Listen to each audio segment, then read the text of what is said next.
So there we go. What is arthritis? What's the 21st century science? This notion that arthritis is not inflammatory, osteoarthritis is not inflammatory, is sort of being, that whole idea is changing. It's a new paradigm. And we're going to talk a little bit about in kind of the overview of how do we treat pain, how do we treat and help function improve, and how do we get the actual disease process of osteoarthritis. And so those are the main points we'll get at. So, arthritis is basically pain or that doesn't go away or it comes back in a joint, warmth, redness, swelling. This is probably pretty basic stuff. I know some of you who are out there, and I know you're dealing with this on a regular basis. So you don't need me to tell you about warmth and swelling and stiffness and pain that doesn't go away, and then sometimes trouble moving joints. That's the general definition of arthritis. And arthritis can affect many different joints. When we talk about osteoarthritis, it's mainly knee and hip and hands are the main ones, but arthritis can affect the spine, the hands, the elbows, the ankles, every joint in the body. The temporal mandibular joint can have arthritis in it. So, here's from the Cleveland Clinic, and here they give that definition of osteoarthritis, which is wear and tear, not but we're going to focus on that, right? We're going to focus on osteoarthritis. You may have heard of rheumatoid arthritis, which is more of an autoimmune disease against the joint tissues. Gout, which is where the body creates these kind of crystals that precipitate into the joint and create inflammation. Ankylosing spondylitis and psoriatic arthritis, which mainly affect the spine, but can affect other joints too. And then there's juvenile rheumatoid arthritis. So we're going to focus on osteoarthritis in this conversation today. And so, the classic signs of inflammation, this is a really important distinction because, until 20 years ago, you ask the average doc, well, maybe they'll still say it, but what's inflammation? And they'll say redness, pain, swelling, and heat. Those are the four cardinal signs of inflammation: rubor, calor, dolor, and turgor. Those are the Latin things we learn in medical school. And that's what we used to understand was inflammation. Sometimes there's an elevated white blood count or these clinical markers like a ESR or a CRP. And in rheumatoid arthritis, you can get rapid breakdown of the joint. And then osteoarthritis was understood to be, well, there's no inflammation there. It's just wear and tear. But what we know now is there is low-grade inflammation. It's a subtle process where you don't get this necessarily red hot thing going on. But what you do get is this biochemical inflammation that's in the background that drives processes that create degenerative changes in the joint. And those same processes, like we'll talk about in a bit, affect potentially all of the chronic diseases that people deal with, which is part of why people with osteoarthritis get chronic illness. So it's really important to understand these things. Occasionally, someone with osteoarthritis has a warm, swollen joint because you can get what's called an effusion where fluid flows into it. And sometimes the clinical biomarkers go up, but usually they don't. On the other hand, there are research markers that they measure in labs that are elevated and changed in osteoarthritis. And so what's really going on is like this is a view of a healthy joint on the left side. And um, so that's what's happening in a healthy joint, that the cartilage is smooth. You've got these menisci, and you get that nice rolling joint where the joint works just fine and it's sliding and grooving, and that's all great. You got a nice wide joint space there. And what happens in osteoarthritis is that joint breaks down. The cartilage breaks down. Over time, the cartilage can completely go away, and you can get this bone on bone thing, right? You get bone spurs, which can be a source of pain because they're like pokey things in the joint. And you get narrowing of the joint, which can cause these changes in the biomechanics. And on a biomechanical level, it can be like a vicious cycle where you lose cartilage and that nice smooth surface is no longer there. And you get these bony things and pointy things that are creating more pressure, which creates more breakdown. And so that kind of and so it's a degenerative process that happens over the course of a long time. It's typically not a quick process like rheumatoid arthritis, but like many of you might know, okay, my knee started hurting a little bit a few years ago, and then it got worse, and then it got worse, and then it got worse, and then they said I have osteoarthritis. Well, that is the way it goes sometimes, for sure. Um, so in any event, this degenerative process happens where the joint breaks down, and It hurts. That's the worst thing most people describe, but some people get loss of joint function, hard to bend, stiffness. The stiffness is frequently worse in the morning or when you've been immobile for a while. There's this process in osteoarthritis called gelling. It's one of those classic things when the person says, yeah, I'm really stiff and uncomfortable when I first get up, but then once I walk around for a while, it gets better. That's sort of a classic osteoarthritis thing, as opposed to a like hot inflammatory arthritis like rheumatoid arthritis or gout flare-up or something like that. The really important thing to know is that okay, yeah, there's this loss of function for the joints being stiff. There's frequently kind of a behavioral response to it, which is like, it hurts, so I don't want to move. We'll talk more about that later. And the real key thing to hear right now, so really listen to this, is that there are a number of different other chronic illnesses that go along with osteoarthritis you see more frequently with people who have osteoarthritis. And part of it is the new understanding of what causes osteoarthritis, because we got these underlying biological imbalances that cause these other diseases too. So that's why I really want you to understand this stuff. So cardiovascular disease, depression, anxiety, diabetes, stroke, dementia, chronic pain syndrome, fibromyalgia, really tough, difficult things going on. So osteoarthritis is growing. These are estimates from, 2015, I think it was, where they had this initial data with it growing from like, this is just in the United States, from like 46 million people to 54 million people over the course of about 10 years there, a little bit less than that. And this is their projection for where it's going to go up into 2040, like maybe 80 million people with osteoarthritis in America. And worldwide, even huger numbers than that, because it's a big world we live in. So it's incredibly important that we find solutions to potentially change the course of osteoarthritis, because old school 20th century osteoarthritis management is really about just treating the pain and hoping you don't have to get a joint replacement. And so we're starting to understand things about what causes it and seeing things that we can do that we'll talk about that actually can slow that process. So that's what's so exciting about thinking about this now in 2023, where we've got like a few decades of research that are showing us like, wow, it's not what we thought at all. There's things we can do that are lifestyle things to intervene and make this problem better. So let's unpack what that is. Right, obesity and osteoarthritis. It's been known forever. This is what I learned. People who are obese are overweight, and because it's overweight, then it's too much wear and tear on the joints. And that's what doctors would say to the patient. Mr. Jones, overweight people are more likely to have osteoarthritis because if you're overweight, you're heavy, and that means increased wear and tear on your joints. So you should lose some weight. Like that was the old understanding. But that's not the new understanding. What we're understanding now is that extra fat tissue actually is inflammatory, and it drives a whole set of biochemical changes that drives osteoarthritis. So being overweight and having extra fat, it's not just that you're heavier than your joints want you to be. It's that you have a systemic metabolic thing going on that's inflammatory and drives the disease process of osteoarthritis, as well as the disease process of other stuff that's no fun to have. So let's keep moving forward here. So yeah, 21st century thinking is much different than 20th century thinking. It's not like that with Mr. Jones. And somehow it's still in the mainstream sites, right? I went to Hopkins Medicine, Johns Hopkins Hospital 2 days ago, 3 days ago, and here's what they say on their website about osteoarthritis. Osteoarthritis is caused by wear and tear of the joint over time because of overuse. They're missing 20 years of research. They're not talking about it. This isn't so surprising. It's actually well known that medical research doesn't get into the clinic for a long time, like 20 or 30 years.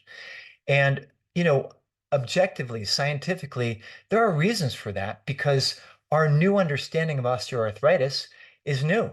And science is still working out the details about, well, what do we want to do about this? How do we turn this into treatments? What do we recommend for people? How do we know what's safe and not safe? It's a really complex question. So giving credit to the conservative nature of medicine, because, one of the things that they always taught me in medical school was first do no harm. And they don't want to promote uncertainty. They want certainty first. But as we know, we're living in a world that's more and more uncertain. There's lots of complex influences that are affecting what information gets given to the public and what treatments are given to the public. I know a lot of your faces out there, you're very tuned into this kind of thing. It's not the benevolent thing like we thought it was. There's a lot of financial interests and political interests and all sorts of things going on. But there is also reasonably a scientific interest in, we'll hold the horses. Let's make sure these things are really true and we know what to do with it before we put it on a Johns Hopkins website. But it could be that because you're here, you're interested in a more progressive understanding.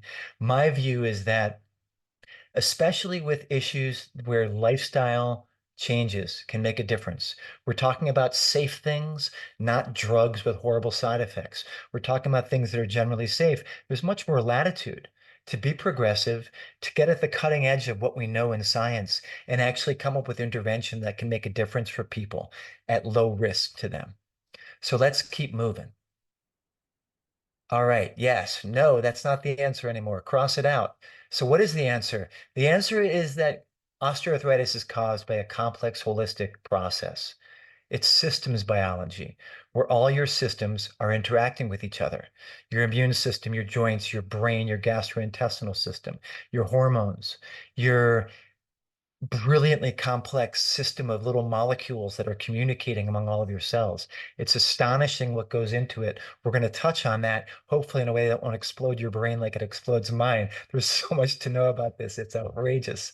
But basically, we still know that mechanical stress is important, right? It puts physical stress on the cartilage. But we know that there's biochemical and metabolic stress. And we know that excess body fat is an inflammatory organ. It produces all sorts of chemistry that drives that metabolic stress on the joint. We know that mental emotional stress can affect inflammation, that there are immune changes, that there's brain signaling changes, and even more, and we'll dive into it. Complex, holistic process, systems biology, backed by ongoing scientific understanding.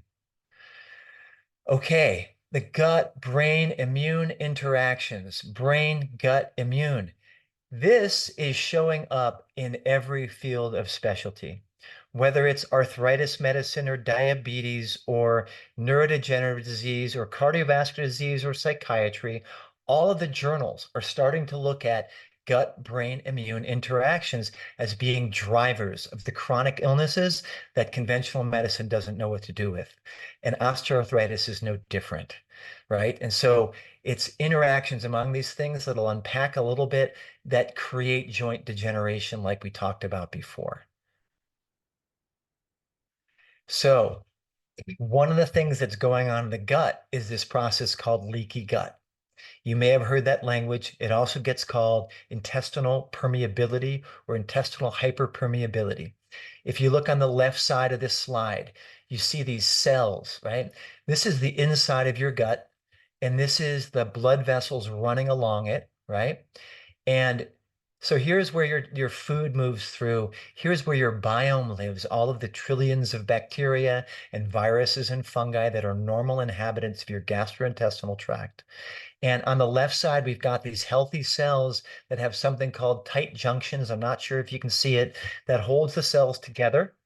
And what it does is makes it so that your intestines are like an incredible filter. And all they do is bring fluids and digested food across to the blood vessels where they feed the body, where you absorb fluids, you absorb nutrients. But a variety of different things create this situation called leaky gut or intestinal hyperpermeability, where those tight junctions break down and you get little particles from bacteria and partially digested food crossing over that cellular boundary and getting to the blood vessels. So besides the blood vessels, what have you got wrapped around your gut? You've got a massive immune organ called your gut-associated lymphoid tissue, or GALT. Doesn't matter what the name is. The point is that, your gut is like an interface. It's like the border of a country, and there's soldiers on the border making sure that the bad guys don't come across. And so that is your immune system surveying your gut. And when you get leaky gut, you get all this stuff moving across the barrier and creating a systemic inflammatory response. The other thing that happens is that, bacteria in the gut produce this thing called LPS, or lipopolysaccharide. And when that gets into the body, wow, bad stuff happens. If you've ever heard of someone who got a bloodstream infection where they got really sick, that's endotoxemia, that's lipopolysaccharide that can cause a massive systemic inflammation and kill a person, God forbid, if it's a really big time, inoculation of that. But when it's just a drip over the course of time, it doesn't make a person super sick like that. But what it does do is cause systemic inflammation. And that's one of the things that leaky gut does.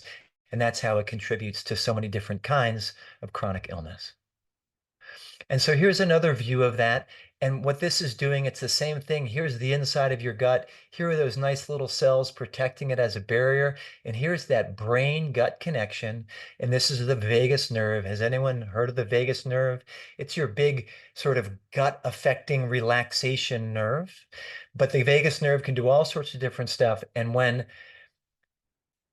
we'll get into this in more detail, but basically the body's responding to perceived danger, whether it's biochemical danger, environmental danger. There's a war, there's a fire, there's a boss who's a mean person, there's an ex-husband who's nasty, who knows, whatever the stressor is.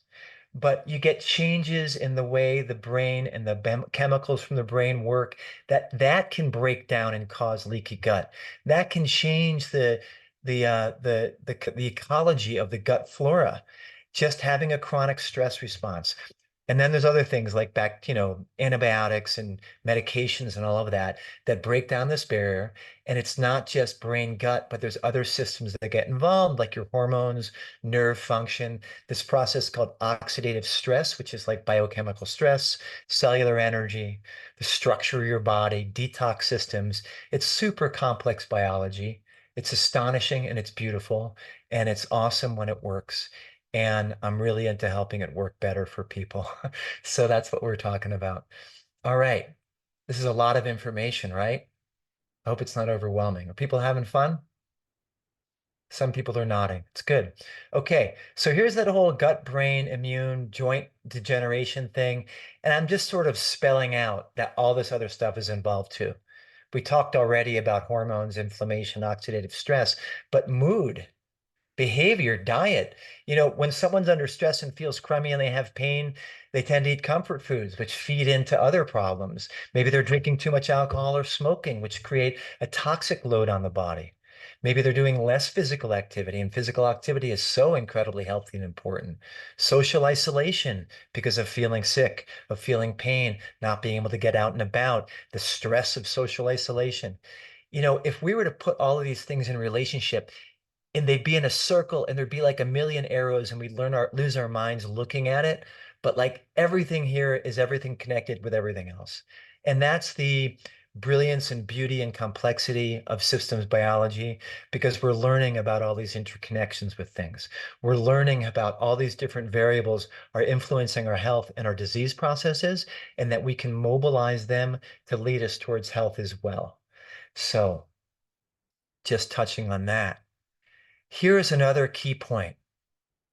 The gut-brain immune interactions that cause osteoarthritis through these other variables like we just talked about are what drives so many different chronic illnesses, like chronic pain, fibromyalgia, abdominal pain, fatigue, depression, anxiety, migraine, neurodegenerative problems like Alzheimer's or Parkinson's disease, neuropathy, dementia, autoimmune disease, chronic fatigue syndrome, Hashimoto's thyroiditis, other autoimmune diseases.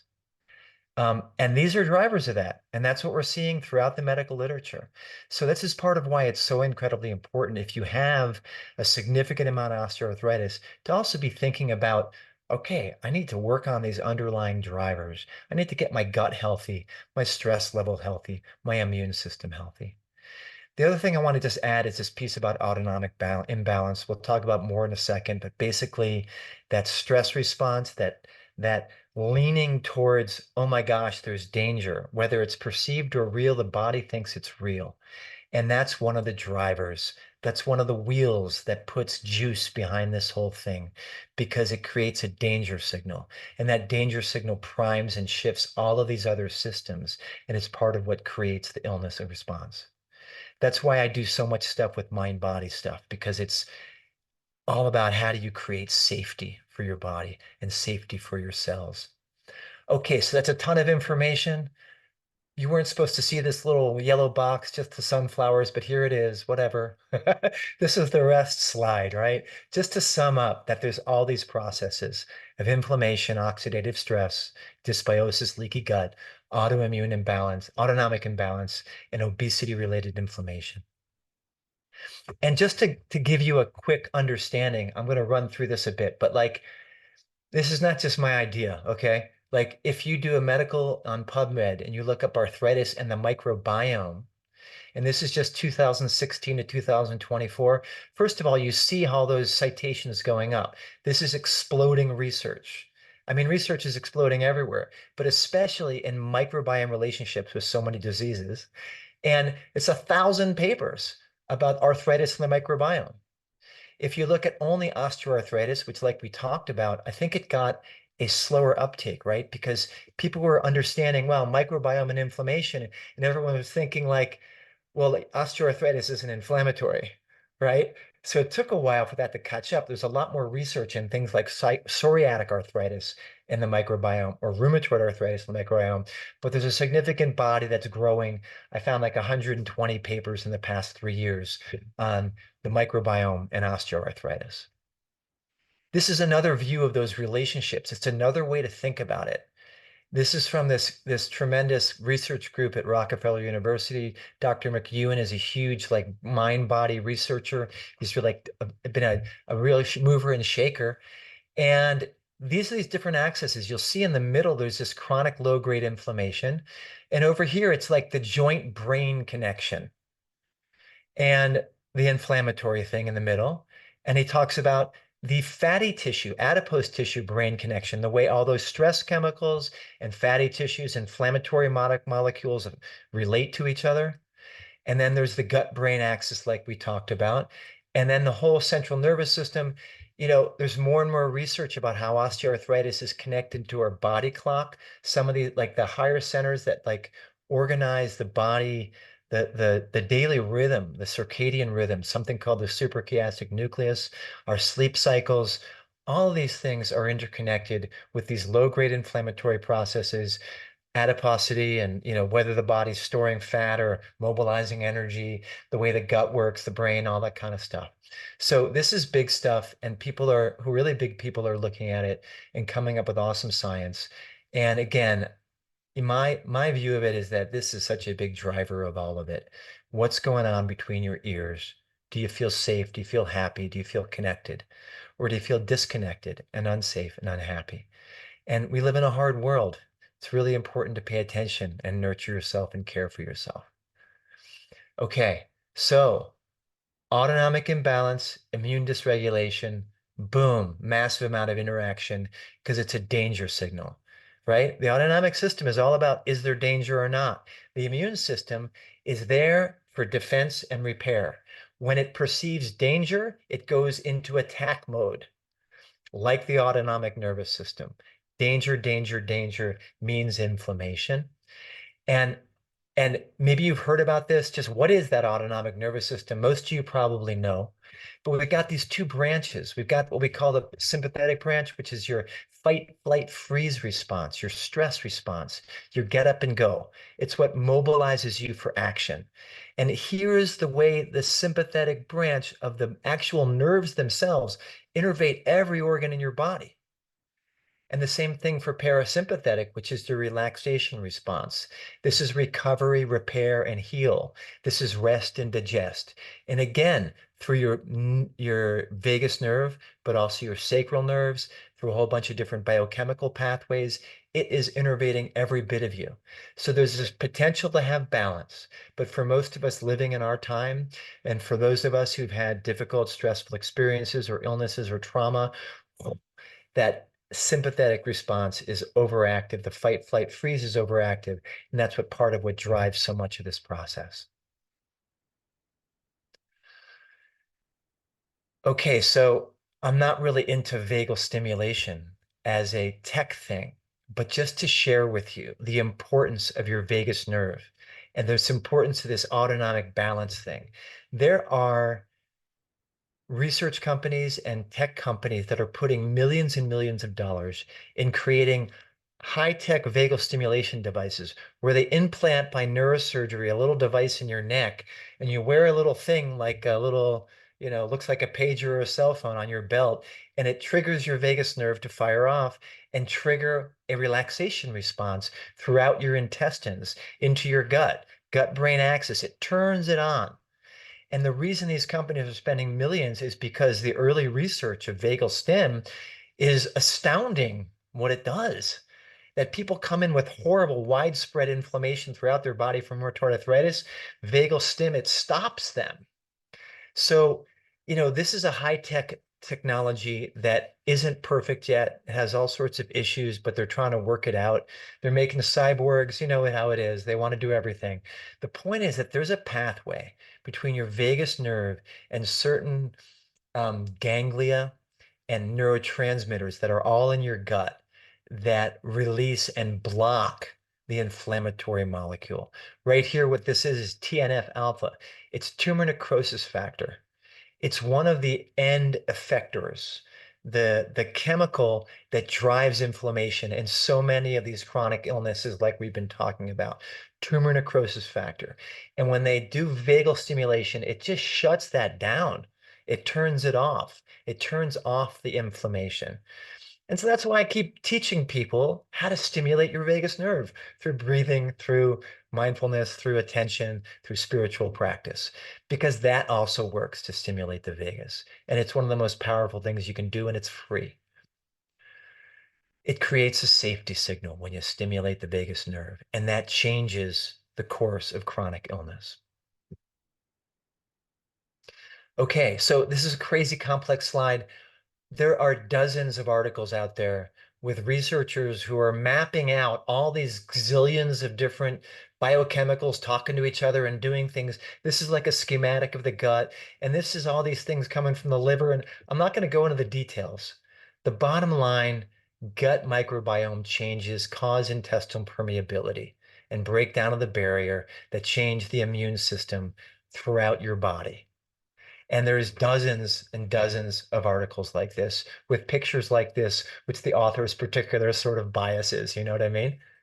And a similar one from the same article, right? And it's again, it's the same idea, but what he's pointing out is that specific changes in the biome cause an increase in joint inflammation. And at the same time, they activate immune cells that are called macrophages. And macrophages, when they are activated, they're the attack cells of the immune system. So dysbiosis, leaky gut, immune system attack. Are you hearing how important this is? You need to really get it because there's so much that we can do to shift that. Okay. This is a crazy drawing. I don't expect anyone to understand it, but it's just another way of organizing the same set of principles that I've already talked about. It's in an article that's called An Integrated View of Stressors as Causative Agents in Osteoarthritis Pathogenesis from Biomolecules in 2023. Briefly, it's talking here about inflammation and cell signaling and oxidation as a core thing that's affecting these other 5 domains.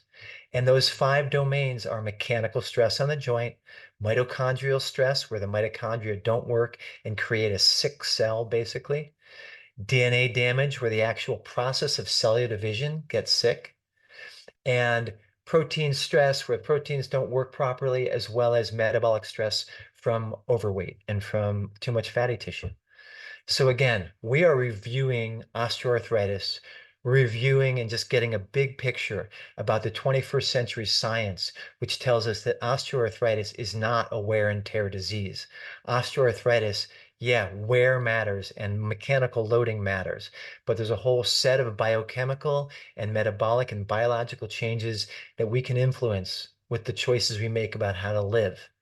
They're out there developing drugs to do this too, but there's lifestyle things, and that's what we're going to talk about next. All right. So it's good to see the sea. It's very soothing. And so just by way of summing all of that up, I'm not going to read this. I've read it so many times, but this is just okay. That's what we talked about so far. If you just came in the past few minutes, all we did was talk about what causes osteoarthritis, mechanical stress, dysbiosis, leaky gut, immune changes, inflammation, autonomic imbalance, oxidative stress, mitochondrial stress, and metabolic stress from blood sugar control issues and diabetes and metabolic syndrome. So that's like summary of what we've done so far. And if you want to get the details, there'll be a replay.